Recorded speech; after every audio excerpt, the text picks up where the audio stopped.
Hello friends, welcome to Topper Classes Jamui. Today I want to teaching about English grammar. This is a part of English grammar and first video I will teach about introduction of short information of tense.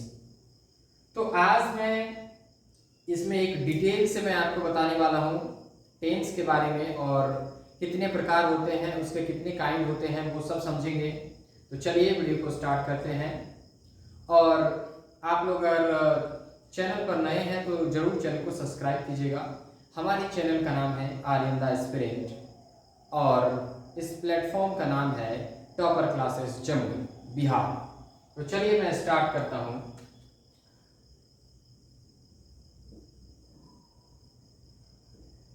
Tense, tense is the meaning of काल।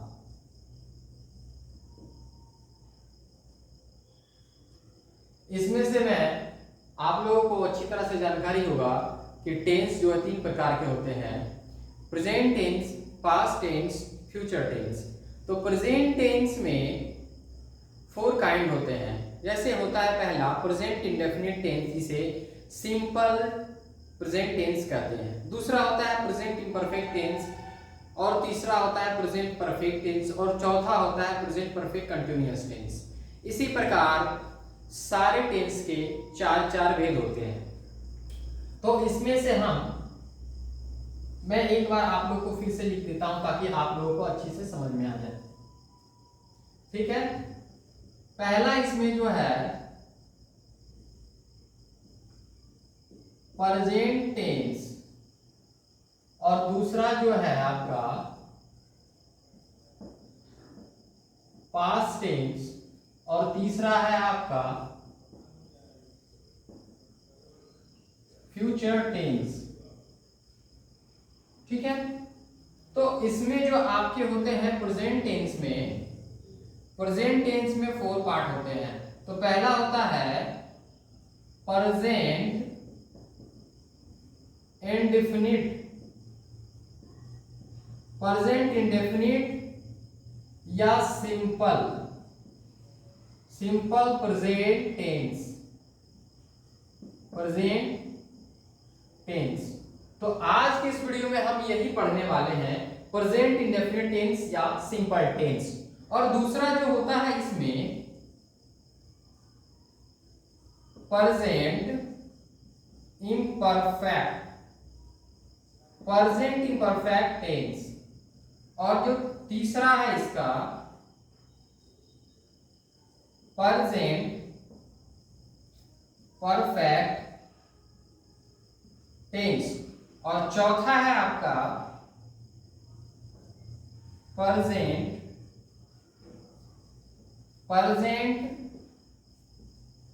Perfect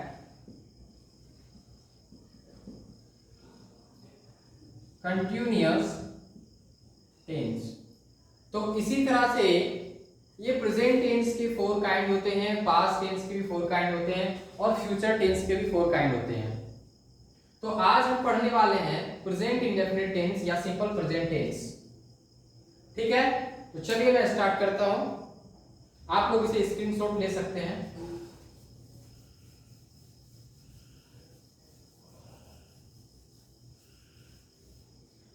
अब start करते हैं। यहां पे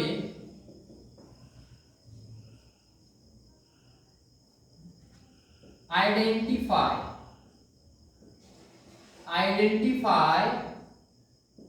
this tense. Tense को कैसे हम पहचाने, पहचानने का नियम, पहचानने का नियम। पहचानने का नियम में इस टेंस को पहचानने से पहले देखते हैं क्या होता है। जिस हिंदी वाक्य के क्रिया के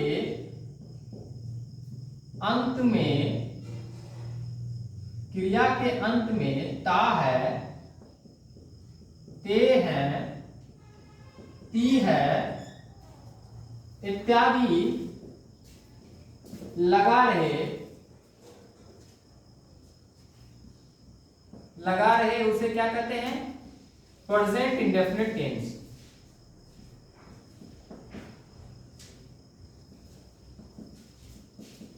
प्रेजेंट इंडेफिनिट टेंस कहते हैं। ये तो हो गया इसको पहचानने का नियम, किस टेंस को कैसे पहचाना जाए। जिस हिंदी वाक्य क्रिया के अंत में ता है, ते है, ती है इत्यादि लगा रहे उसे हम प्रेजेंट टेंस कहते हैं।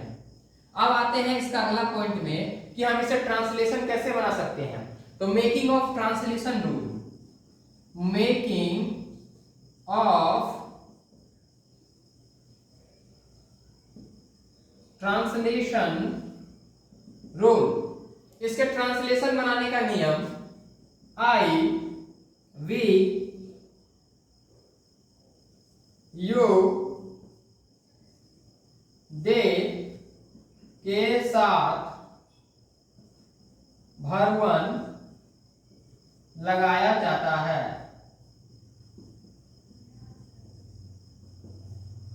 आई वी यू दे के साथ भरवन लगाया जाता है। अब ये भरवन क्या होता है, आइए भरवन में देखते हैं। तो भरवन आपका ले लेते हैं verb 1, verb 2, verb 3, verb 4 और verb 5। तो verb 1 में आपका एग्जाम्पल हम लेते हैं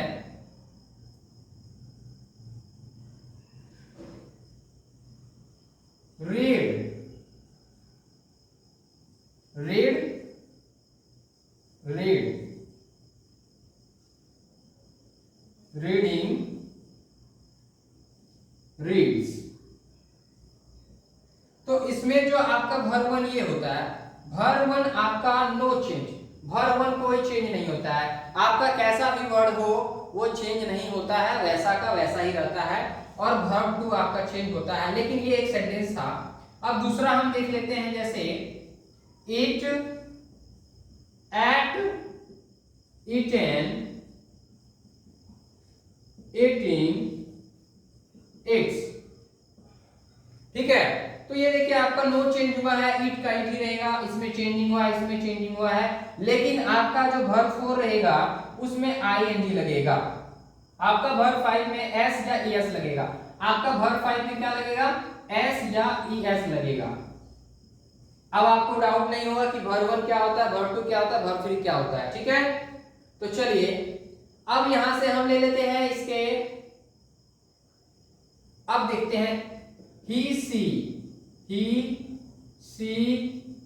it and name.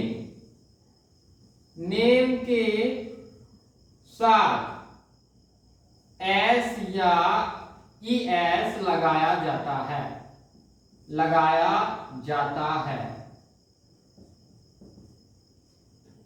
He see it and name के साथ एस या es लगाया जाता है। ठीक है, अब उसके रूल्स पे आते हैं। तो पहला है आपका assertive sentence. Assertive sentence, assertive sentence का मतलब होता है सकारात्मक वाक्य। अब ये सकारात्मक वाक्य क्या होता है तो आप लोग को अच्छी तरह से पता होगा। तो सकारात्मक वाक्य मतलब पॉजिटिव थिंकिंग, ऐसा सेंटेंस जिसमें से ना ही नेगेटिव हो ना ही क्वेश्चन पूछा जा, पॉजिटिव थिंकिंग हो। जैसे एग्जांपल हम ले लेते हैं इसका, एग्जांपल हम ले लेते हैं, एग्जांपल राम आम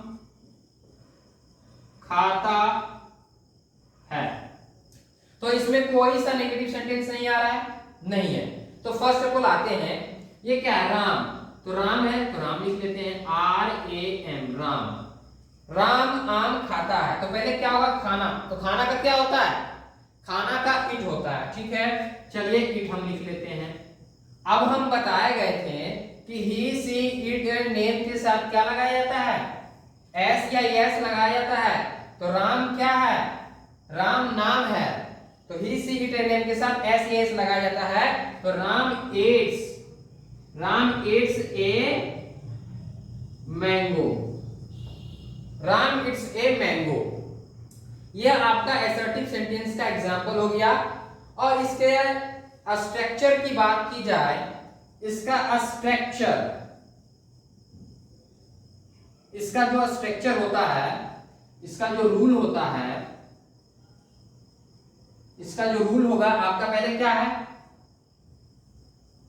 सब्जेक्ट, उसके बाद क्या है, उसके बाद आपका वर्ब, उसके बाद क्या है वर्ब वन, उसके बाद क्या है ऑब्जेक्ट। ये आपका हो गया इसका स्ट्रक्चर रूल। अब आते हैं असर्टिव सेंटेंस के बाद negative sentence.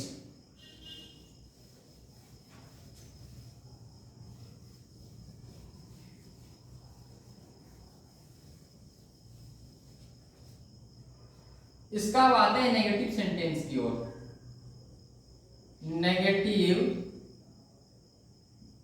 Negative sentence, negative sentence का मतलब होता है नकारात्मक वाक्य, नकारात्मक वाक्य।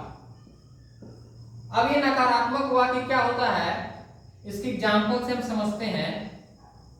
एग्जांपल हम ले लेते हैं नेगेटिव सेंटेंस का।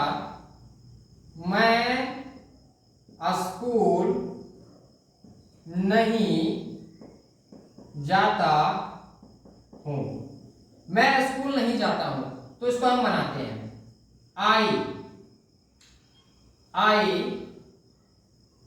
Do not go to school.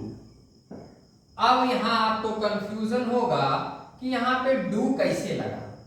चलिए हम बताते हैं डू कैसे लगा, आप लोग ध्यान दें यहां पे।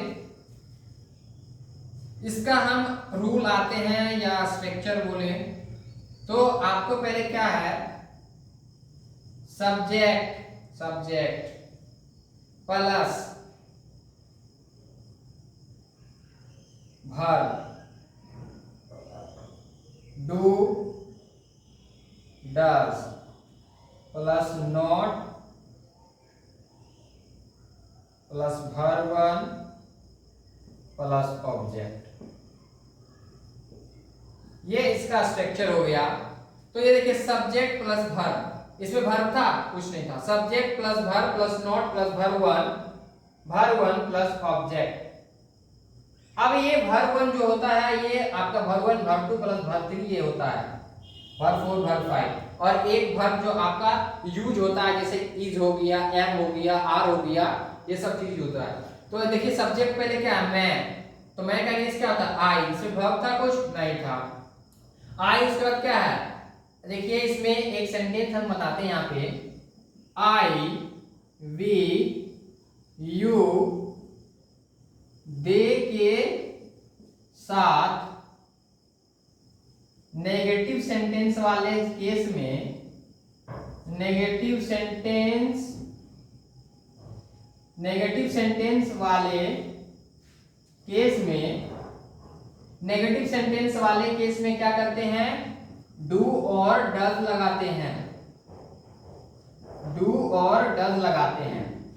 और वही बात की जाए he see it and name, he see it and name के साथ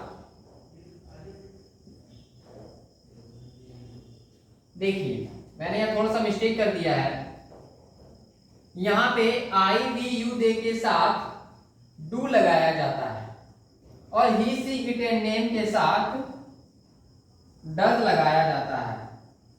इस बात को गौर से ध्यान दें, लगाया जाता है, ठीक है। तो ये आपका हो गया नेगेटिव सेंटेंस। नेगेटिव सेंटेंस का स्ट्रक्चर हो गया subject plus verb plus do does plus not plus verb one plus object. और ये आई वी यू दे के साथ नेगेटिव सेंटेंस वाले केस में डू का यूज करेंगे, या कोई भी सेंटेंस हो जैसे क्वेश्चन पूछा जा रहा है तो उसमें भी आपका यूज होगा, मैं आपको आगे बताऊंगा। और ही सी इट एंड नेम के साथ डज लगाया जाता है। तो ये था आपका नेगेटिव सेंटेंस। नेगेटिव सेंटेंस हो गया, असर्टिव सेंटेंस हो गया। अब आते हैं इंट्रोगेटिव सेंटेंस। इंट्रोगेटिव सेंटेंस मतलब प्रश्नवाचक वाक्य। इंट्रोगेटिव सेंटेंस,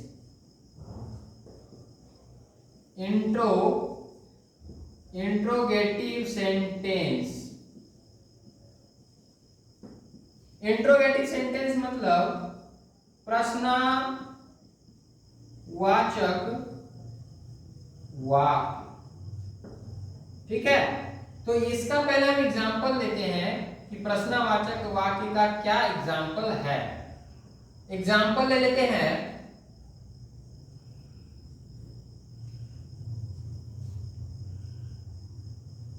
क्या क्या तुम स्कूल जाते हो?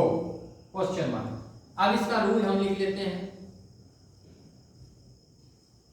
इसका जो रूल होगा, पहले पहले आपका डू, उसके बाद डज, उसके बाद आपका सब्जेक्ट, उसके बाद आपका वर्ब, उसके बाद आपका वर्ब वन प्लस ऑब्जेक्ट। इसके अकॉर्डिंग आपको इस सेंटेंस को बनाना है। तो आपका जो सेंटेंस लिखा है, क्या तुम स्कूल जाते हो, तो फर्स्ट ऑफ ऑल आपको पहचानना है यहाँ पे क्या है, यू। तो मैंने बताया था कि ही सी इट एंड एम के साथ क्या लगाया जाता है, एस या ईएस लगाया जाता है। तो फर्स्ट ऑफ ऑल इसको हम बना लेते हैं। यहाँ पे क्या है, क्या तुम स्कूल जाते हो, तो सबसे पहले इसके स्ट्रक्चर से स्टार्ट करते हैं। तो तुम के साथ क्या लगता है, डू, डू यू। ठीक है, स्कूल जाते हो, जाना भी क्या होता है, गो। अब बोलिएगा कि यहाँ पे एस या एस क्यों नहीं लगाया गया, क्योंकि ये जो आपका है आई वी यू दे के साथ क्या लगता है, वर्ब लगता है। Do you go, go to school, do you go to school. ये आपका इंट्रोगेटिव सेंटेंस का एग्जांपल हो गया और आप इसे अच्छी तरह से समझ सकते हैं। अब आते हैं लास्ट पोजीशन की ओर, और लास्ट पोजीशन है आपका WH word question. WH word question क्या होता है उसको अच्छी तरह से हम समझेंगे। चलिए, WH word question, WH word question, WH word question मतलब WH शब्द से प्रारंभ होने वाले, शब्द से प्रारंभ होने वाले शब्द, प्रारंभ होने वाले वर्ड बोल लेते हैं। अब देखिए कि WH वर्ड क्वेश्चन क्या है, when, why, how, whom। अब इसमें बताइए हाउ जो आया है ये आपका एक्सेप्शन है, ये क्या है, आपका अपवाद है। अब आते हैं, ये देखिए WH से स्टार्ट है, ये भी WH से स्टार्ट है, ये भी WH से स्टार्ट है। अब इसके बाद subject plus verb one plus object, ये आपका हो गया इसका स्ट्रक्चर। और इसके एक एग्जांपल हम ले लेते हैं WH वर्ड क्वेश्चन के एग्जांपल। ठीक है, इसका एग्जांपल हम ले लेते हैं, WH वर्ड क्वेश्चन के एग्जांपल हम ले लेते हैं। तुम बाजार क्यों जाते हो। तो आप लोग तो पहले सेंटेंस को पहचानना तो सीख ही गए, ये कौन सा टेंस का एग्जांपल है, जाते हैं तो इसका मतलब प्रेजेंट इंडेफिनिट टेंस का ये एग्जांपल है। अब आते हैं स्ट्रक्चर के अकॉर्डिंग, सबसे पहले स्टार्ट करते हैं। तो देखिए WH से वर्ड क्वेश्चन कौन सा स्टार्ट होता है, तो यहाँ पे क्या है, क्यों। क्यों का इंग्लिश क्या होता है, why। ये why क्या है, WH वर्ड क्वेश्चन है, यहाँ पे WH वर्ड क्वेश्चन है। तो सबसे पहले इसी को लिखते हैं why, इसके साथ क्या लगेगा, सब्जेक्ट। तो सब्जेक्ट में क्या है, why, y के साथ क्या लगेगा, u। अब इसमें मैंने एक छोटा सा मिस्टेक किया है, when प्लस सब्जेक्ट, सब्जेक्ट आपका क्या है, इसमें यहां पे आप कर लीजिए do plus does plus subject. ठीक है, तो y Why do you go to a school? ठीक है, Why do you go to a school? तुम, देखिए स्कूल नहीं है, बाजार है, ठीक है। Why do you go to market?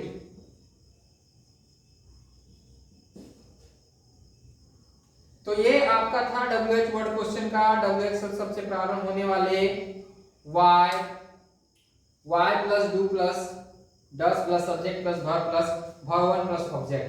why do you go to market? तुम बाजार क्यों जाते हो? तो आई होप आप लोगों को अच्छा से समझ में आया होगा। अगर समझ में आए तो जरूर चैनल को सब्सक्राइब कीजिएगा और दोस्तों के साथ शेयर कीजिएगा। धन्यवाद।